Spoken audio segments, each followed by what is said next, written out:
invitation to speak to you all tonight. I'm very excited and happy to be here, happy to see some familiar faces. So it's really nice to be here tonight. My name is Kate McMahon. I'm the historian of global slavery at the Smithsonian National Museum of African American History and Culture in Washington, D.C., in the Center for the Study of Global Slavery. I am a Mainer.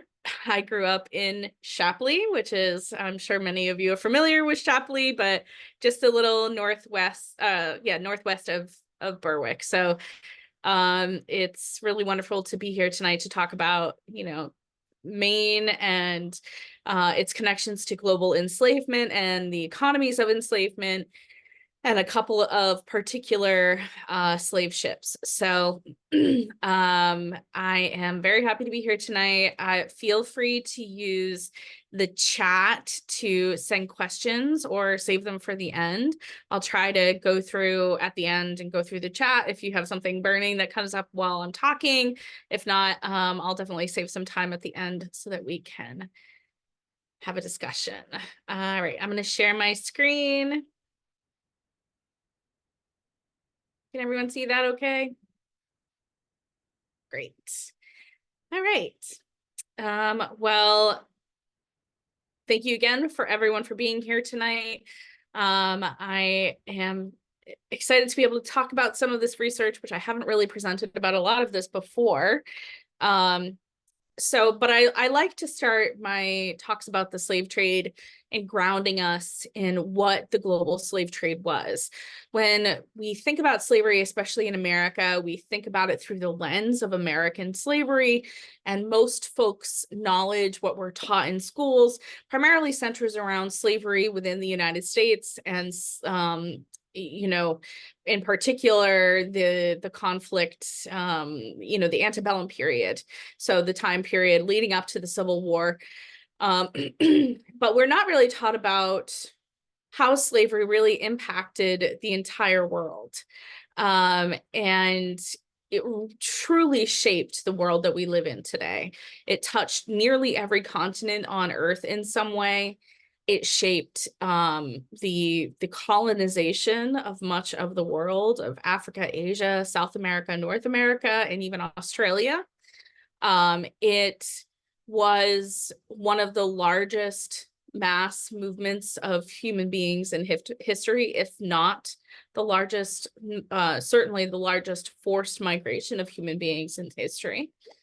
It was driven by waterways. So primarily the slave trade was along rivers from the interior parts of Africa to the coasts, and then of course transoceanic from there. And the slave trade really emerged at this time period of this convergence of events in world history. We have the Europeans first encountering the Americas and the beginnings of colonization, which also coincided with a number of things like the development of technologies for maritime navigation and shipbuilding that allowed vessels to make these huge distance journeys, as well as importantly for Europeans in particular, first the Portuguese, to make contact with the coast of West Africa and get past the Gulf Stream there on the western coast of Africa. And so this began this moment in history where this unequal partnership was begun between people in Africa, kings and leaders in Africa, and these European colonizers that really set the stage for what would become slavery and racialized slavery, excuse me. And this is something that had huge demographic changes in Africa, caused a massive destabilization of African societies. The vast majority, 2 out of 3 enslaved people taken out of Africa were men, primarily young men, especially from the ages of 13 to about 25. And that really, of course, causes huge social upheaval in many places. It also, of course, had a massive horrifying human toll. The current estimate that we have for the number of Africans that were taken from African ports is about 12.5 million people, and only about 10.7 million people survived that passage into the Americas. So obviously this is, a huge death toll of millions of people, and we do not have a really good understanding yet of what the death toll was within Africa before they even made it to the coasts and got aboard slave ships. So slavery shapes all of our early colonial societies in the Americas, and that includes Maine, what at that point was the District of Maine in the colony of Massachusetts. And we don't have a ton of information about the slave trade prior to about the early 18th century. We do have some information around the slavery within the colonial period of Maine, and in particular, southern Maine was the place where the vast majority of enslaved people were concentrated, especially in the towns of Kittery, Berwick, a lot of other, the other towns, Kennebunk, or places that would become the towns that we all know and live in. And in particular, we had a number of very wealthy families, including Sir William Pepperell, who were the largest enslavers in the area. There is a really great book called Lives of Consequence by Patricia Wall that came out a few years ago. If you're interested in learning more about slavery within York County in the colonial period. But essentially what we can see here on the left is a document, William Pepperell's probate, that lists purchases of enslaved people as well as items for enslaved people, including things like clothing. What we know is Pepperell was one of the largest enslavers in the area, who was said to have been taken on a barge down the Piscataqua River, attended by enslaved Africans during this time period where there weren't very many in colonial New England, to show off his status, his wealth, his power in the area. We do have some evidence of, in fact, intra-American slave trading. So the slave trade within the American colonies in America, what become the United States proper, as well as the Caribbean. And so this is a letter to William Pepperell from a man named Benjamin Bullard, who stated, "Sir, I received yours by Captain Morris with bills of lading for 5 Negroes and 1 hogshead of rum. 1 Negro woman, marked Y on the left breast, died in about 3 weeks after her arrival, in spite of medical aid, which I procured. All the rest died at sea. I am sorry for your loss. It may have resulted in deficient clothing so early in spring." And of course, he's not talking about the loss of life. He's not talking about the fact that these people died from exposure, essentially. But what he's talking about is Pepperell's financial loss of these very valuable people. So you can see some of these connections between how our economy locally was really fueled by the slave trade, because they're transporting rum in addition to people. And that was another driver of how entangled New England was with the global economies of enslavement. The fact that, of course, sugar, molasses, all were being produced almost exclusively by enslaved people. So these things were cycling within each other. So we have some scant evidence of the legal period of the slave trade, which is essentially the period prior to about 1787 in the state of Massachusetts. We do know that enslaved Africans were transported directly to the state of Maine, or by way of other American ports like Boston during the colonial period. We have one really good evidence of an early vessel of the Betsy from the 1760s, and this vessel transported on behalf of Samuel Lamphere from Guinea an unknown number of enslaved Africans to Kittery, where they were sold. We also have other knowledge of other vessels that were built in Maine that may have transported enslaved people either directly back to New England or to other places in the United States, or what would become the United States. So we know that slavery here was important. Prior to the American Revolution, the state of Massachusetts, or citizens in the state of Massachusetts, have made 2 attempts to stop the trade in enslaved Africans, but these were not favored by the colonial governor and therefore went nowhere. Rhode Island, Connecticut did pass resolutions barring the importation of enslaved Africans into their colonies, but none of the colonial powers made any attempts at limiting the engagement of their citizens in the traffic in enslaved Africans elsewhere, so participating and bringing people to other places in the Americas. It was not until 1787 that Rhode Island passed the first law in New England barring this, which levied a 1,000-pound fine for fitting out the vessel and an additional 100 pounds per captive. Massachusetts and Connecticut followed with similar legislation in 1788. However, as scholar Elizabeth Donnan noted, quote, the legislative situation was confused by questions of jurisdiction and constitutionality, all of which tended to aid the slave trader and to increase the zeal of abolitionists for federal rather than state action.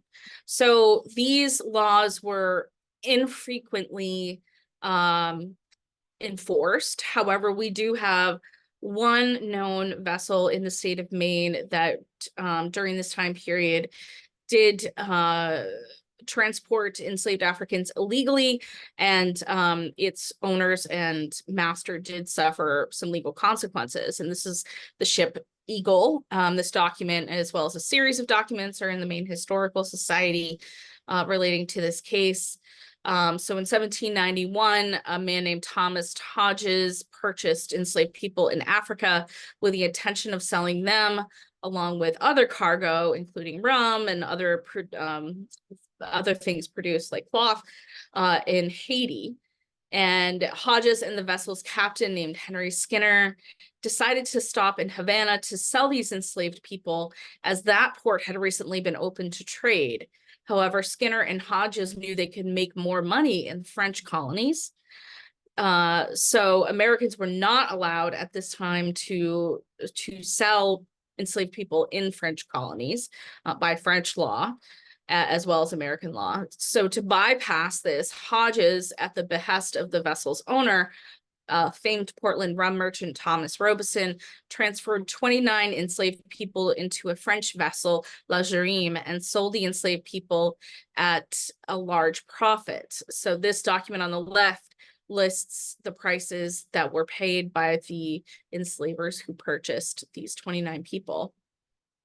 But upon the discovery of this back in Maine, Hodges and Skinner were taken to court and subsequently found guilty and fined 200 pounds for fitting out the ship and 50 pounds for each enslaved person sold, having violated that 1788 act. So that's just one of our first known illegal slave trading journeys in Maine. But we, in general, have more than likely just scratched the surface. There's a few reasons why there is a lack of research up until very recently.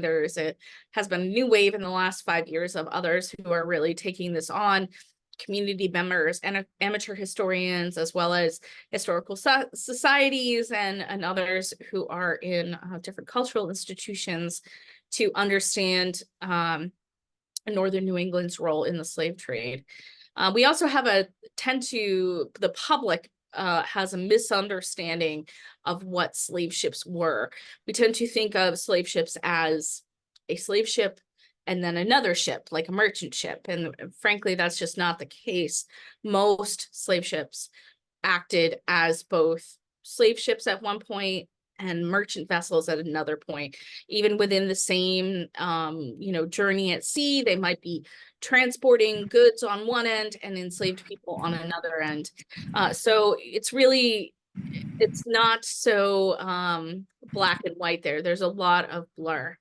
And then, of course, we have a lot of archives in the state that's very fractured, that has left us, not having a clear picture of all of the different potential sources that we want to look at. And finally, there is somewhat of a lack of support in institutions of higher education for studying this research, especially in Maine, but in other places as well. Hopefully, this is changing too.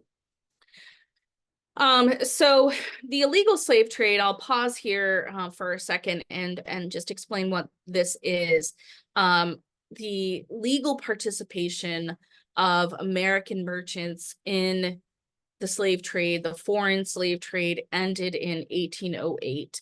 The United States passed a law that followed the British, who had abolished the slave trade in 1807. There were landings in the mainland United States illegally. The most famous is that of the Clotilda. There's a great film on Netflix called Descendant about that, and the descendants of the people who live there in Africatown, Alabama, who were aboard the vessel. That was in 1862. However, the vast majority of illegal enslaving took place overseas. And so it was primarily between Africa and other places in the Americas, the vast majority of those being to Cuba and to Brazil at different time periods. And I'll explain that a little more later. So there were a number of reasons why there were not as many landings of illegal slave trading voyages in the United States proper. However, that doesn't mean it didn't happen. That doesn't mean that there weren't significant numbers of enslaved people brought here illegally. And likely we will never know the true scope, because those people who didn't get caught, and so they didn't get recorded as having done this. So between 1808 and 1820, the slave trade really was, despite being abolished legally, was going at a feverish pace. And so in 1820, there were several acts passed between that time period to try to toughen the penalties. But in 1820, it was finally made an act of piracy and therefore punishable by death. And so what would drive someone to want to enter into something that was potentially a lethal thing? We know that the profits were massive. And so I have been doing some different research with qualitative data, trying to account for just how large were these profits. And I'm not an economist, so you'll have to bear with me as far as my estimates go. These are based on, my understanding as a historian of conversion rates and things like that. So, but what we understand is that the average price for an enslaved person in Cuba in the 1850s, circa 1855, was about $400 a person, or which equates to about $12,000 per person today. The profits for the known journeys, and I'm just going to use our present dollars today, is about $151 million. And this is just for Maine ships between 1850 and 1865. So the equivalent of $151 million came back to the state of Maine from this, during this time period, from this trade. And that's only for the sale of these people. And so the average net for the owners was the profits for the owners coming back was about $3.1 million per journey, which is huge. And in the New York Times in the late 1850s estimated the New England slave fleet as being valued at $11 million or $332 million today. Although likely this figure is very small because we only know of those who got caught, and there certainly were people, there's a whole iceberg underneath that figure that we will never know of people who managed to get through.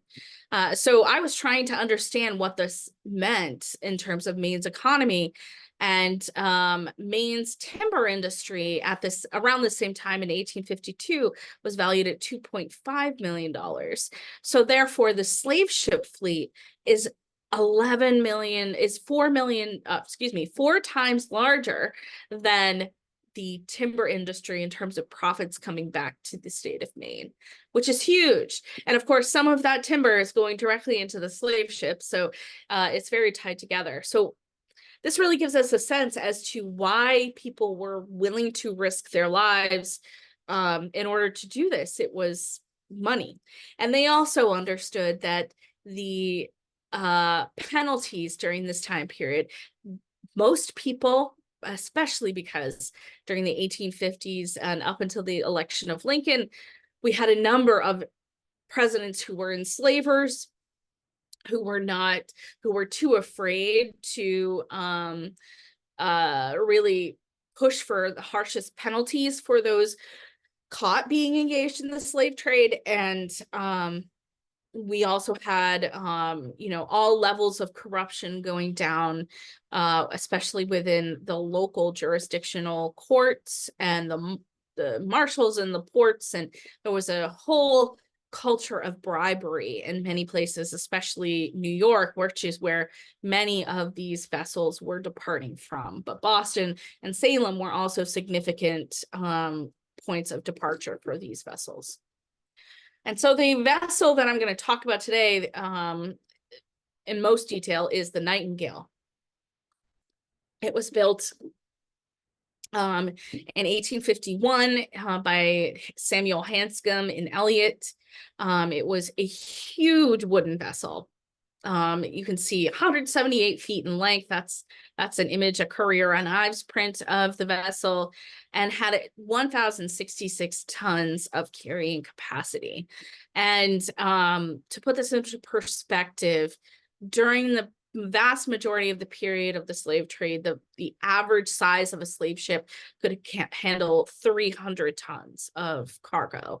So this is 3 times as large, more than 3 times as large. So he could handle a huge number of enslaved people.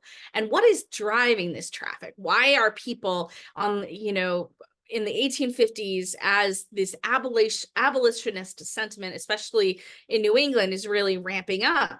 Why is this happening? And it really gets down to the global desire for sugar.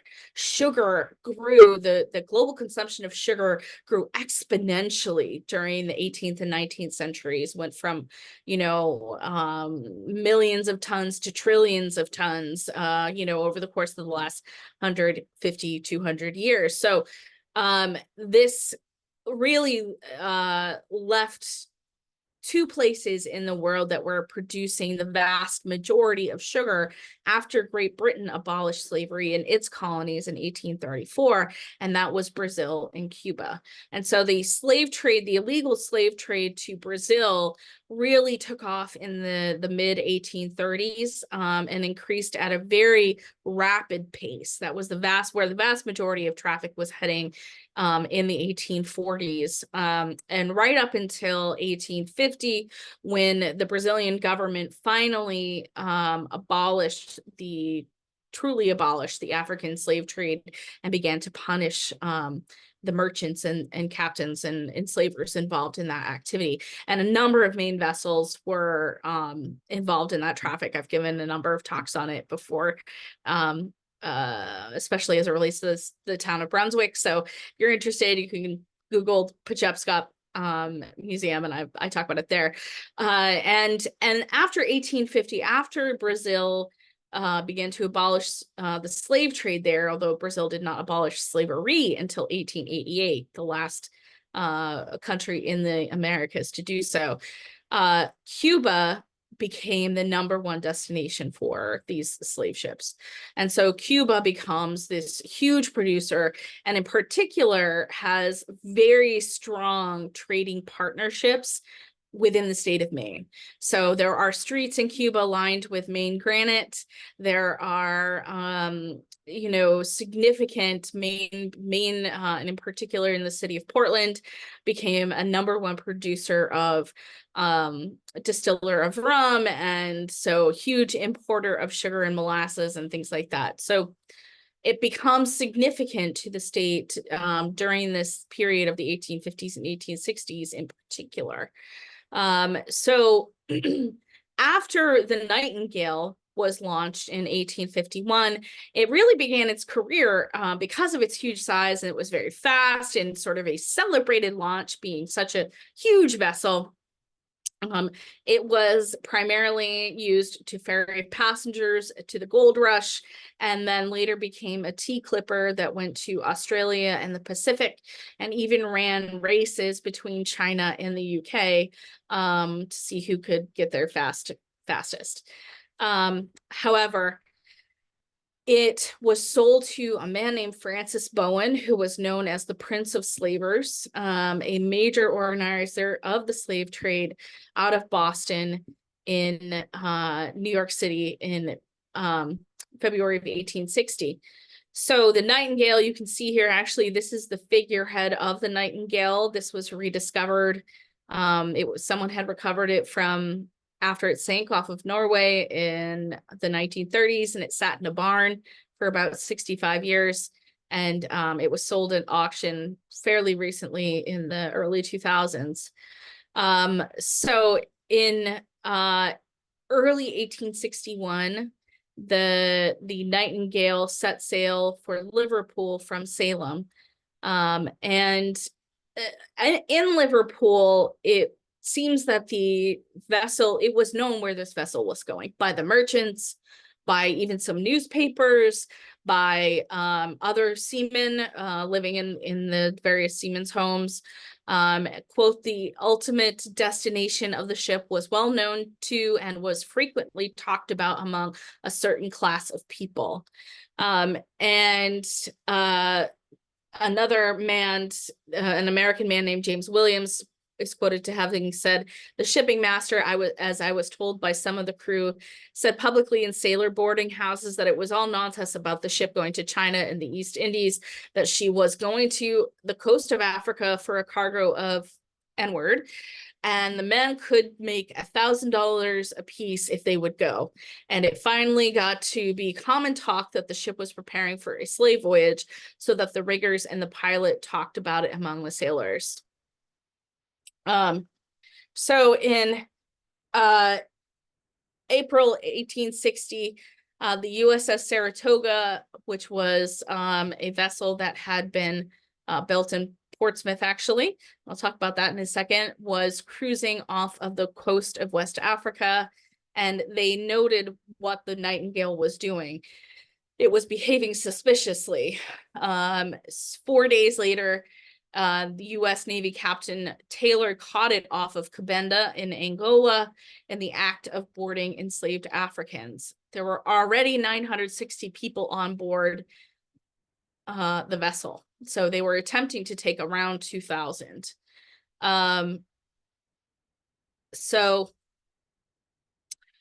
Its capture really made the news all over the United States and even the world, especially back in the UK. It was taken as a prize by Alfred Taylor, and he sailed the vessel to Liberia after that to actually emancipate the enslaved people on board there. During the period of the 1840s to the 1860s, the United States established what was called the Africa Squadron.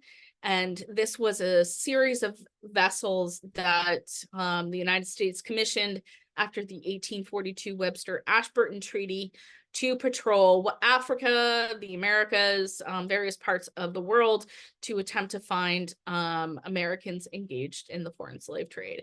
And so this vessel here, the USS Saratoga, was launched in 1842 as the first flagship vessel for the Africa Squadron from Portsmouth. I talk about that actually in another talk for Vassalboro Historical Society I recently did, if you're interested in learning more about the very complicated nature of the Africa Squadron, and in particular the USS Saratoga's activities during the early years of its commission.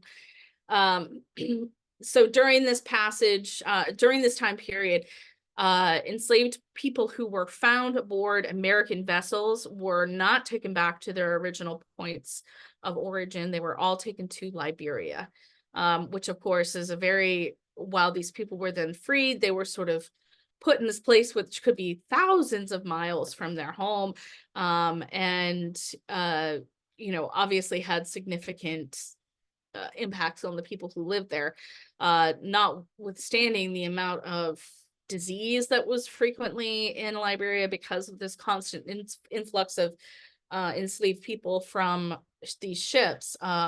In the passage from Angola to Liberia, about 160 captives died of disease. A fever of some kind raged the captives that were aboard the Nightingale that had survived, and they unfortunately did not make it to Liberia for their emancipation.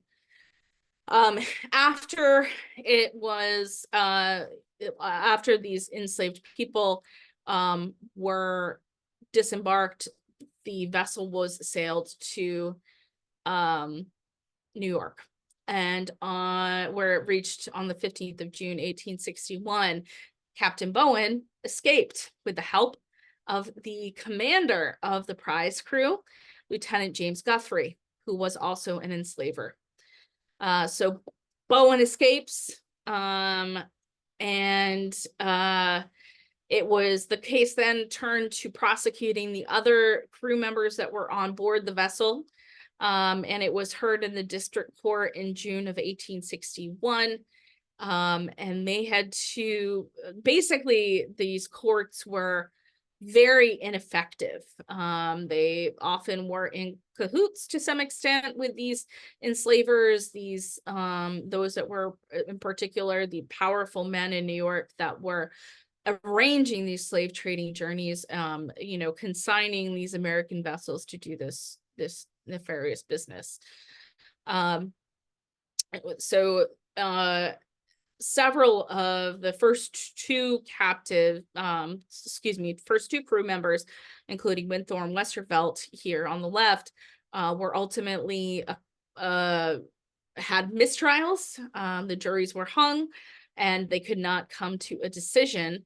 And when they went to retry Westervelt, they gave him a deal that if he helped find the third crew member, a man named Hines, that he would be pardoned. And he did, in fact. Haynes joined the army and was found out to have been from Maine, and eventually was brought up to trial. But again, the jury was deadlocked. He had a $2,500 bail and was ultimately released. And so that really is the only conclusion of what happened to any of those people that were involved. Bowen continued doing what he was doing. Thankfully, the slave trade the American participation in the slave trade was suppressed by the end of 1862. And the slave trade to Cuba in general was eventually suppressed by 1868 or so. But ultimately, no one suffered any legal consequences.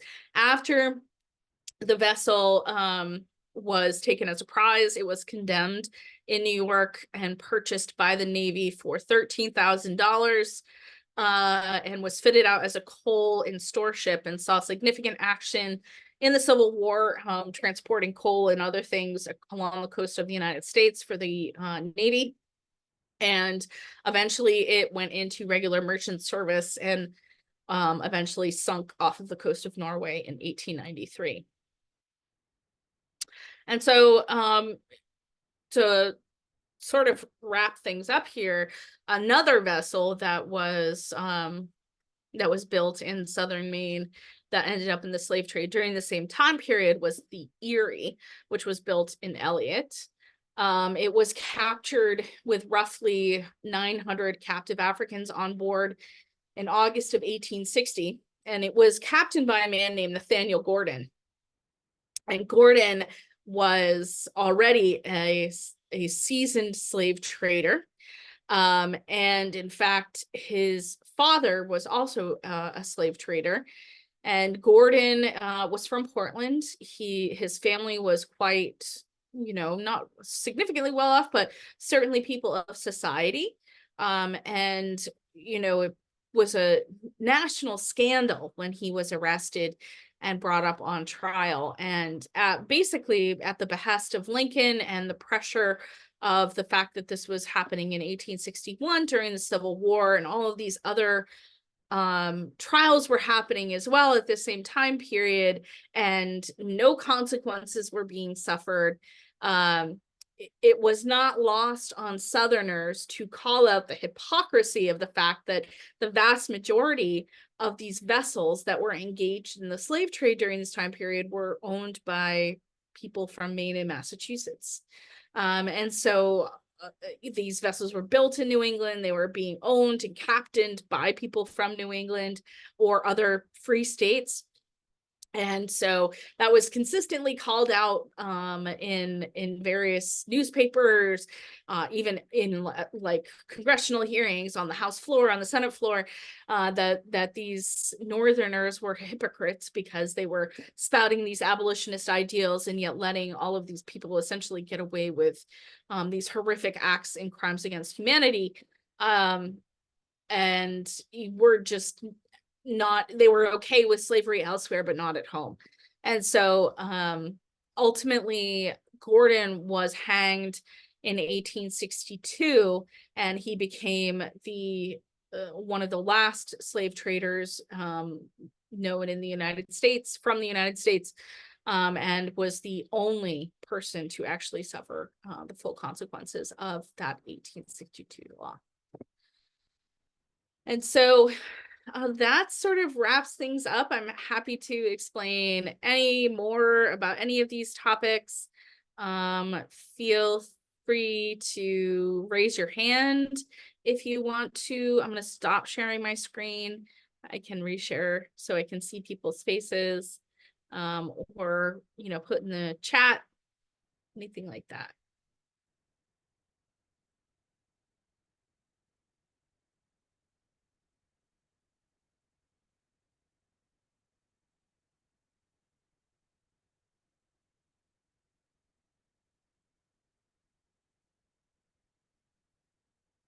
Joe asked, I understand, so the cod fishery was also critical. Can you add detail? Yes, the cod fishery was really significant in particularly the earlier period of the connections between New England and global enslavement. And primarily this was because the parts of the fish essentially that weren't super saleable, so the heads, the tails, any little extra bits were salted, put in barrels, and sent to the Caribbean primarily as food for enslaved people.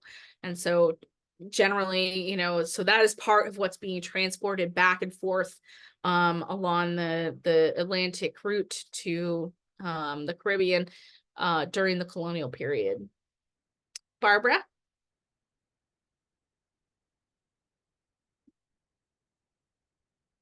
Barbara Brown, I see your hand up.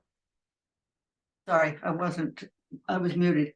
No worries. I want to know if Maine was much different from the other parts of New England in illegal slave trading. And of course, you know who I'm thinking about, Thomas Yeah, Perkins. of course.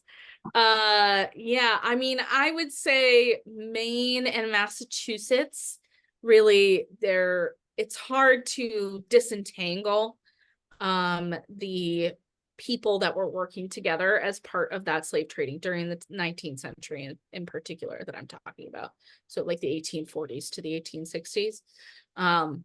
The merchant marine, when you look at the crew lists, you have people from Maine and Massachusetts, at the top, the largest number of of different sailors, and the captains, the majority of these vessels. So I think I have a list of about 200 vessels from America that were engaged in the slave trade between 1850 and 1862 to Cuba, and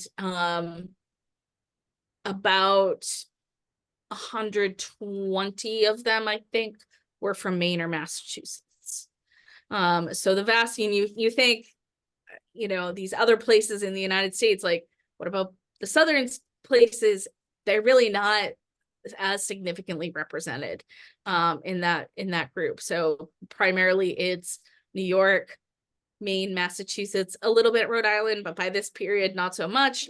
But Maine and Massachusetts really are the kind of heart of where these vessels and these crews were coming from. New York City was where these vessels were being arranged out of. There's a really good book that came out recently called The Last Slave Ships by John Harris. And he talks about the merchants in New York who were primarily on Wall Street, who were the arrangers of these different journeys. A lot of them were Portuguese, naturalized Portuguese or Spanish or Cuban citizens in the United States. Sally asked, were these family-owned businesses or larger conglomerates? Sally, do you mean the vessels or the merchants or the people enslaving? So generally the people sending the ships out are these like ships that are owned by 12 people and they're all getting shares, or a smaller kind of like the Pepperells? It's a little both. There's definitely a number that have major owners. So somebody who owns like half the shares, and then sometimes it's broken up into smaller amounts. But there's a lot of different ways these vessels end up in the slave trade during this time period. It often is the case that there is a single person arranging a number of these. In particular, in the state of Maine, it's a man named Frederick Drinkwater, who is from Portland. Drinkwater arranged at least a dozen of these vessels during this time period. So he was essentially consigning them from the owners, leasing them from the owners, and then working with these slave traders that he knew in New York to get these vessels out. So it's a bit of a mixed bag in terms of who owns them, and it can also be very difficult to trace the minor owners today.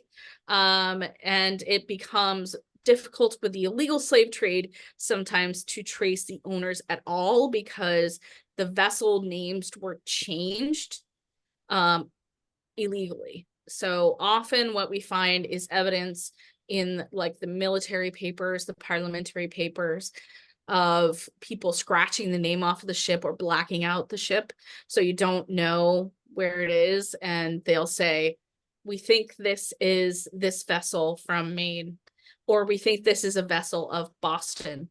And because there's rumors of that, so it can be very challenging, because these people really did everything that they could to hide the identity of everyone implicated in it. They would destroy the ship papers, they would throw the captain's cabinet overboard, there's no ship logs, there's no insurance, all of that sort of stuff. So it's very different than the legal period of the slave trade, where there's much more of a document trail.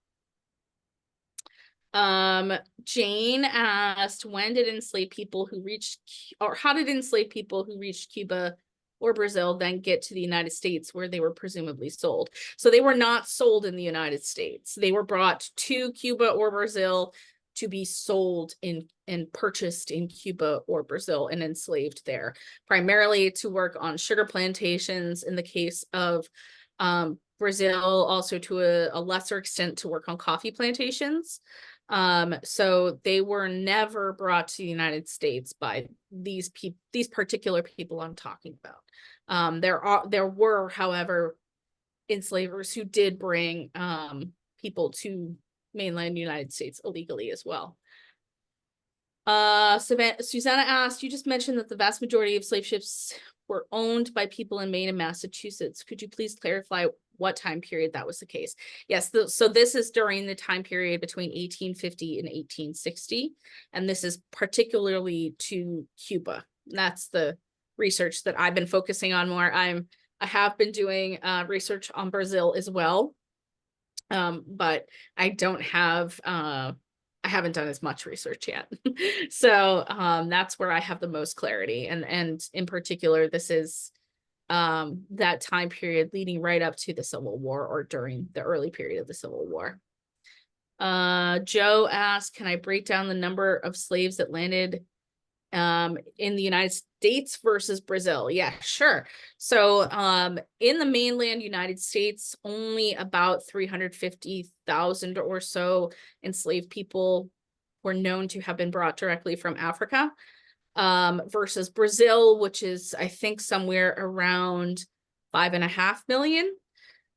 So Brazil was the largest disembarkation point in the Americas. It has the largest concentration today of people of African descent outside of Africa.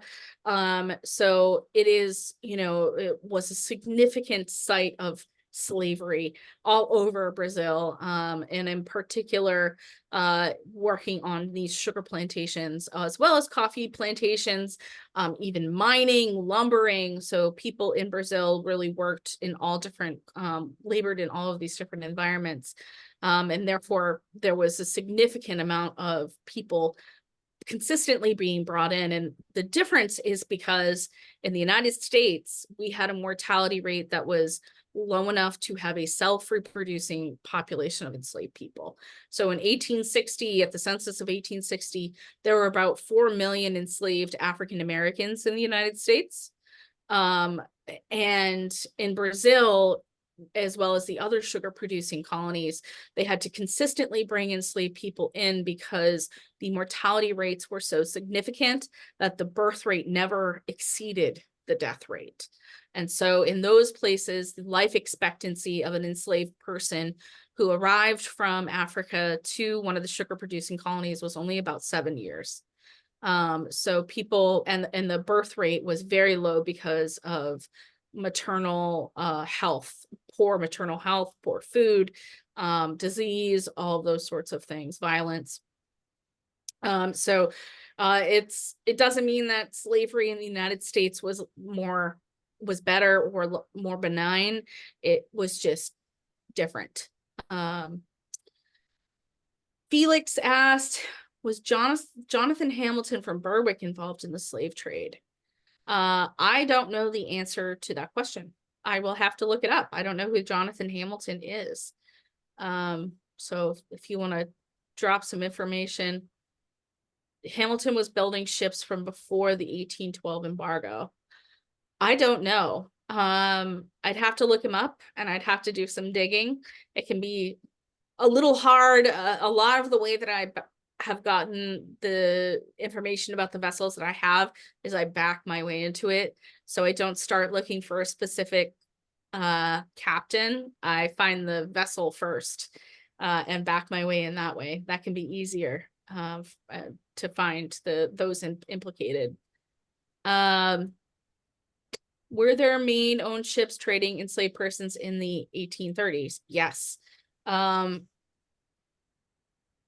talked a little bit about this in the talk recently for Vassalboro. There's at least, one off the top of my head is a vessel named the Transit, which was captained by a man from Vassalboro named Ebenezer Farwell that was trading enslaved people in the 1830s. And actually, Farwell was charged with bringing 4 enslaved people to the United States illegally.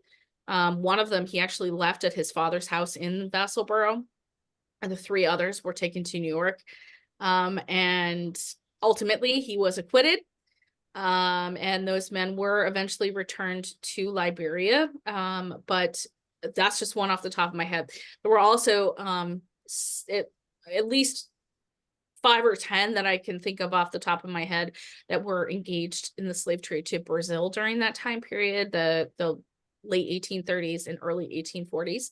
So it was a significantly, it was a, some of these were very notorious slave ships, so they were not insignificant historically. And well, I don't think any slave ship was insignificant, of course, but these were sort of benchmark moments legally for various reasons. And they were significant numbers of enslaved people being brought there. So yes, short, long answer, yes. Sheba. Hi. So I have a question.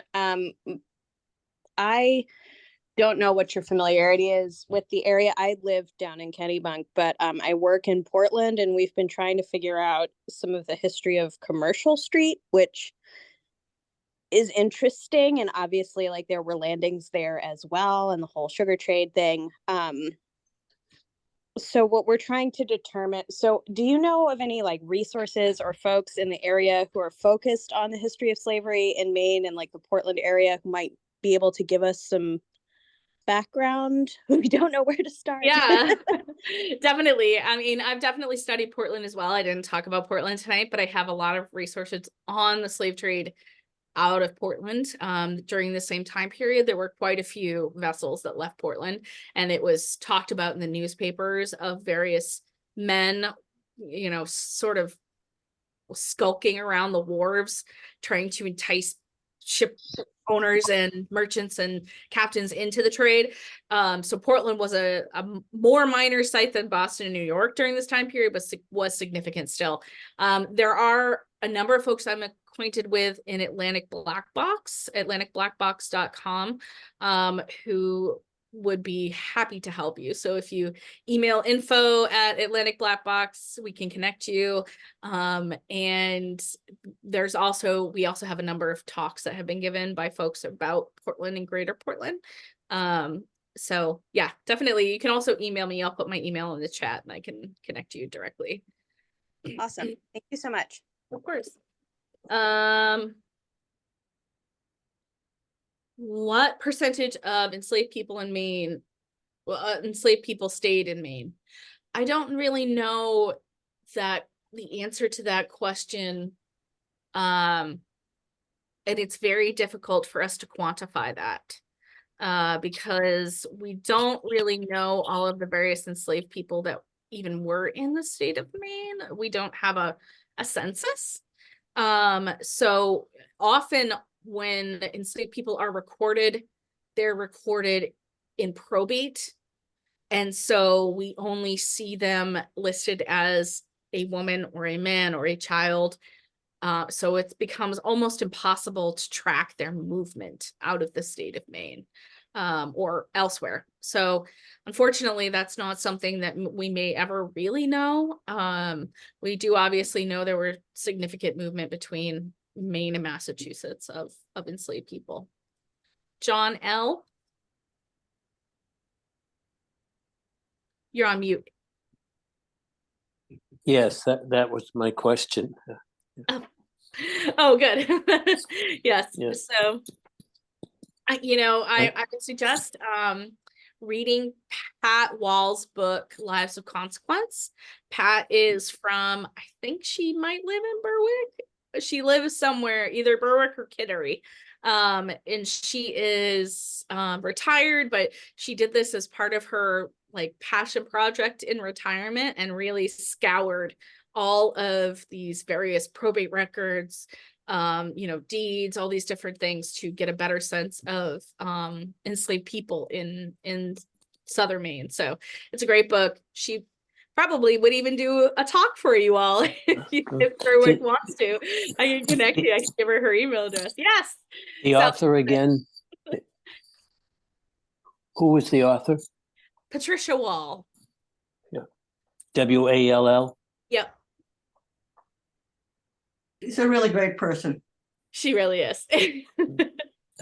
Yeah. Sandy asked, what were the earliest years of shipbuilding in Maine and Mass for the slave trade?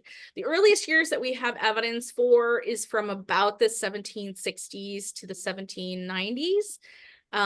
We have some vessels recorded in the slave voyages database. Slavevoyages.org is the largest database in the world that tracks the movement of slave ships. So you can look up there, you can poke around actually and look for Maine and see the various vessels and look at the different information that's contained in each journey if you're interested. But that's the earliest time period that I know of. There probably were slave ships being built prior to that in what became the state of Maine.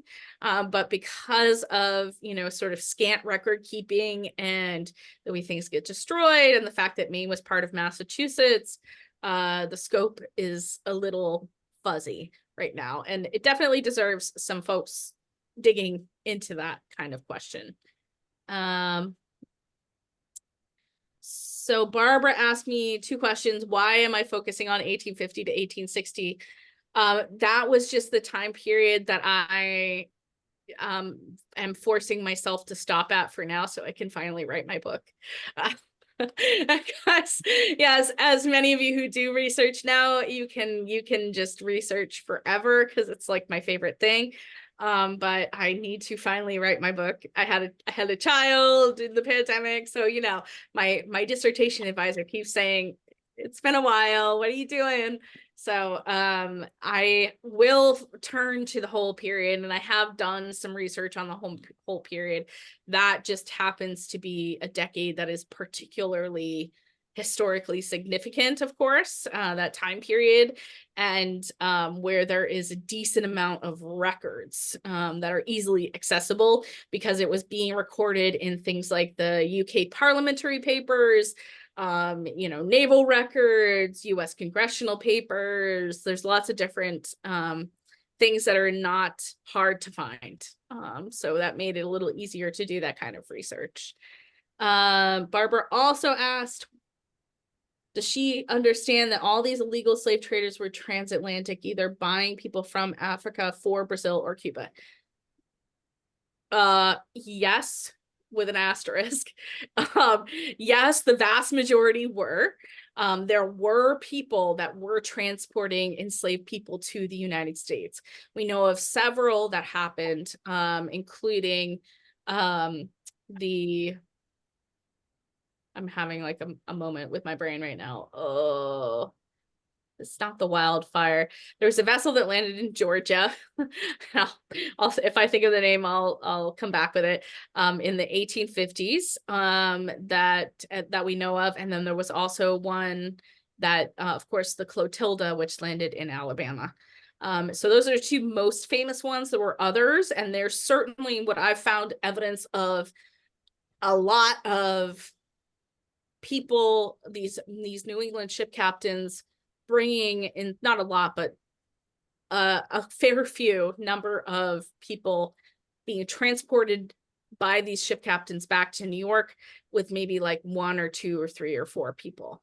So it wasn't a full cargo load of people, but they were trying to bring these people back and enslave them for various reasons in the United States. So I would say, but in terms of scope, we're talking about 20,000 enslaved people transported to Cuba during this time period by Maine ships versus, maybe, 15 or 20 people that I know of coming back this way. The Clotilda is the most famous. is not, it is connected to Maine. The owners were actually from Whitefield. They had moved down to Mobile in the years leading up to the war. So I have I'm going to do one last question because I know we're kind of running tight on time. What are the pathways out of enslavement in Maine during this time? So there were people who self-emancipated, who ran. There are documents in the Maine State Archives, particularly one, the enslaver's name was John Trott, I believe, who in 1776 hired a couple of men to recapture an enslaved young man who had run away to an island off of Kennebunk. They did recapture him, and we also see some ads for people escaped slave ads in various newspapers around the region. So there were people running away. We don't know necessarily, you know, where they went. In the case of John Trott, the islands, I think the islands probably became, especially the unpopulated islands off of Maine, became sites of potential refuge for people. And of course, going into the woods at various points was probably another significant site of refuge for people. So I think that's, I see one more question. Were African leaders complicit in the slave trade? That's a complicated question to answer. Yes, and they were put in that situation through these unequal trading partnerships, through the pressures of colonial governments, through various you know, threats, bargains, economic, financial coercion, and also significantly many of the large slave trading African leaders were from countries that were known to be, or areas that were, and tribes that were known to be particularly warring and having had a history of their own internal slave trade within Africa, which is very different than what became chattel slavery in Africa.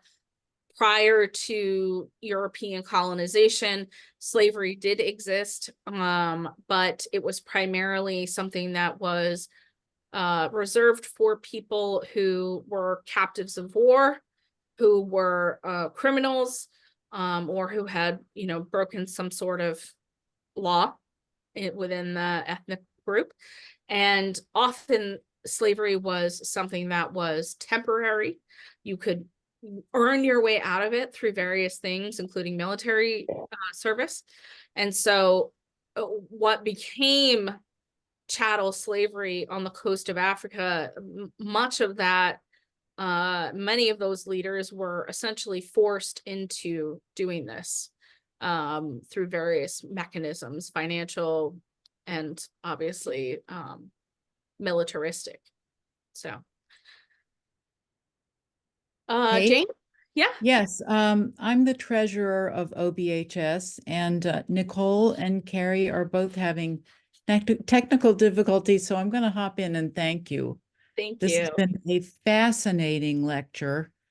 You wouldn't believe how many people wrote in before this date to ask how they could, you know, participate. Everyone's interested. There's a lot of information that you've given us, and it's only the tip of the iceberg. That's right. So I want to thank you so much. And I want to thank our audience for being so interested, and just remind you that we have another lecture on the KKK in Maine on March the 28th, and that Zoom link will also be on our website. So please, everyone, come back, and you've been great, Kate. Yeah. Happy to thank do you. it. Yes, thank you all so much for hanging out late on a Thursday night with me. It was really nice to speak to you all. Well, it's our pleasure and good luck writing that book. Oh, thank you. Okay. Right. Bye. Bye-bye. Thank you for organizing it. You're welcome.